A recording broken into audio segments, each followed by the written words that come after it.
Hello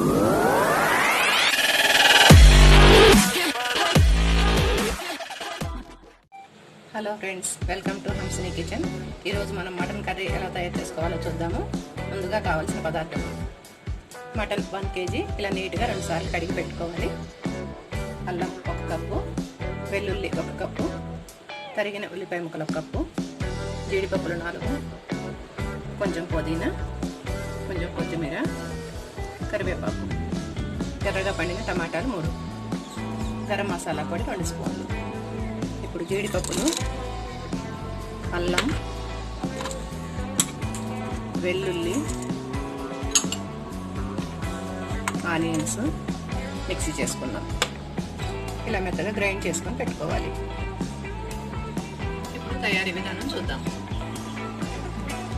ఇప్పుడు pan పెట్టుకొని సరిపడా నూనె వేసుకొని ఆయిల్ వేడెక్కిన తర్వాత ఆవాలు, జీలకర్ర, కొద్దిగా కరివేపాకు,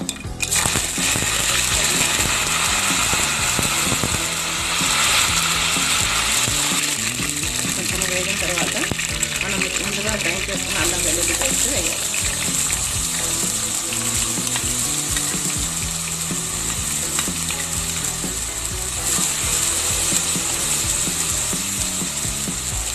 కొంచెం పసుపు యాడ్ చేసుకొని సాల్ట్ మనం కేజీకి వచ్చేసరికి 2 టేబుల్ స్పూన్లు సరిపోతుంది. కారం 2 టేబుల్ స్పూన్లు.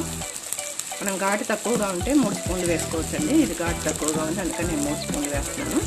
మీరు ఘాటు ఎక్కువగా ఉంటే 2 స్పూన్లు యాడ్ చేసుకోండి.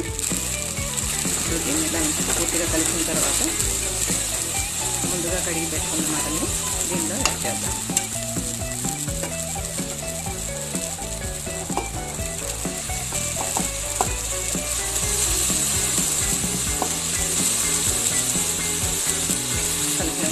కలుపుకోవాలి.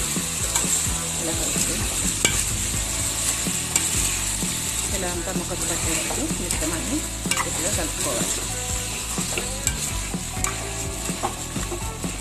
ఇలా కలిపిన తర్వాత మనం కుక్కర్ మూత పెట్టేసి 2 విజిల్స్ రానిద్దాం. ఇలా కొంచెం మగ్గిన తర్వాత టమాటా ముక్కలు యాడ్ చేసుకొని కలుపుకోవాలి.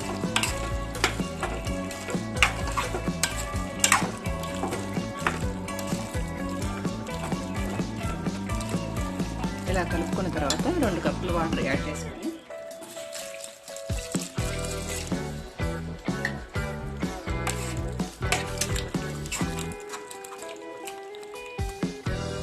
ఇప్పుడు కుక్కర్ మూత పెట్టుకొని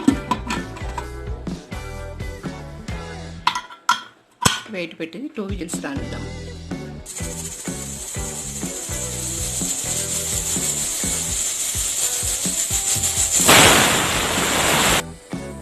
ఇలా 2 విజిల్స్ రానిచ్చుకోండి. లేదు మటన్ అండి ఇది, అందుకని 2 విజిల్స్ రానిచ్చాను. మీరు ముదురుగా ఉంటే మాత్రం 4-5 విజిల్స్ రానివ్వండి.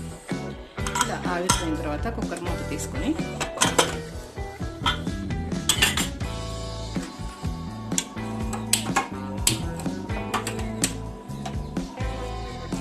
ఇప్పుడు దీనిలో garam masala 2 table spoons add చేసుకోవాలి.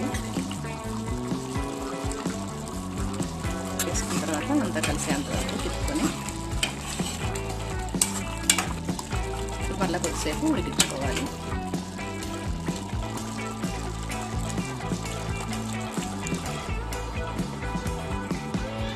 ఇలా వాటర్ అంతా ఇనికిపోయేంత వరకు ఉడికించుకున్న తర్వాత ఇప్పుడు కొత్తిమీర వేసుకొని కొద్దిసేపు ఉడికించుకొని చూసారు కదా, ఇలా ఉడికించుకున్న తర్వాత ఒక గిన్నెలోకి తీసుకుందాం. చూసారు కదా ఫ్రెండ్స్, మటన్ కర్రీ తయారు చేసే విధానం. ఇలా చేస్తే రైస్లోకి, చపాతీలోకి చాలా బాగుంటుంది. థ్యాంక్ యూ ఫ్రెండ్స్, మీరు కూడా ట్రై చేయండి.